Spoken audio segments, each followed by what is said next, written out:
Hey everybody, Lance Bell here with the Daily Quickie. You know, I said pass on this story Saturday morning. When I first saw it, I got up like 5 a.m. and saw what was going on, and I said actually pass on it. Now, it's the Colin Kaepernick situation. Now, I'm really not going to get in on the ins and outs what the NFL should do, because they've said very minimum. This being Monday morning, they'll probably make some type of a statement coming up. I just haven't seen it yet. But this pissed me off last night. This dropped from Esquire magazine.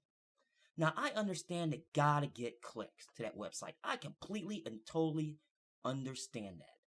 But to put out an article like this, and it says right here, if you burn Kaepernick's jersey, you should burn your Ali poster too. Really? Now, I'm gonna go over why I'm mad about this particular article, but let's see what it says first. Now, it says here, angry 49er fans are burning Colin Kaepernick jersey in an effigy after the quarterback refused to stand for the national anthem before a preseason game on Friday in protest of racial inequality. They are also likely the same people to believe Muhammad Ali was the greatest of all time because in America, we love to forget our history. Okay, here's where the problem starts in this very first paragraph. You're trying to compare basically a backup quarterback who got hot for a couple years to somebody who actually stood for something. I'll get into that in a few moments. Now, here's the article says and continuing. Kaepernick remained seated during the playing of the national anthem because he said, "I am not going to stand up to show pride in the flag for a country that oppresses black people and people of color.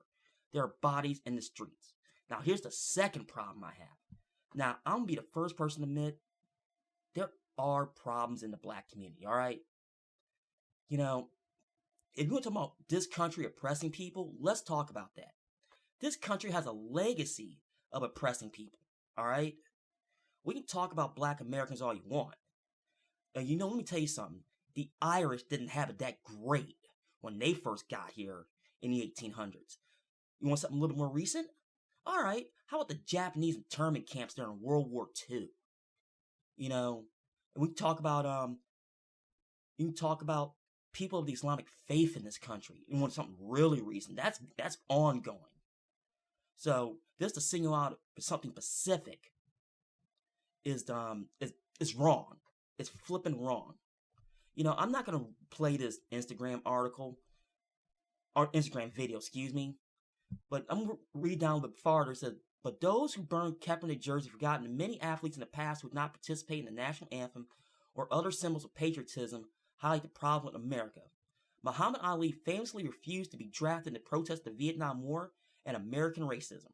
Now, he was sentenced to 5 years in prison, temporary ban from boxing, and fined $10,000. Okay, now I do agree with this article about that. Now, if you want to make a comparison to Tommy Smith and John Carlos, what they did in Mexico City during the Olympics in 1968, I'm 100% on board with that. You know, but here's the big problem I have with articles like this. Let me tell you something, Esquire. Colin Kaepernick is not in the same galaxy star system as Muhammad Ali. To make that comparison is asinine. Completely and totally asinine. Look, hell with the same time zone or hemisphere, like I normally say. The same galaxy star system. Two completely ends of the spectrum you want to talk about, protest. Well, self-protest, Muhammad Ali stood for something way more, and history shows that from that time period back then, and you know it. So why even do that? This just makes me mad that, I seen Esquire do this. I think Vox just had an article about that also, and it's starting to flood in trying to make this dumbass comparison, because it's totally stupid. But what do you think? Do you honestly think this is the right comparison? I mean, do you think that I'm totally right about this? You can't compare that to what he's doing? Now, I will say on a side note, if he was going to do this, looking at the 49ers schedule before I started this video, they play the Cardinals on Thursday night. That's their lone non-Sunday game that I saw. I have to take that back. There's a couple Saturday games involved at the end of the season because Christmas and New Year's are on Sunday this year. I backed that up. If you're going to do that, make it stand during the Thursday night game. If you're going to do that for me at least. You know? But I'm going to get off here, folks. Like I said, what do you think? Am I totally right about this? Am I totally wrong? Please let me know in the comments below. Well, folks, I'm going to get off here. That's the Daily Quickie for August the 29th, 2016.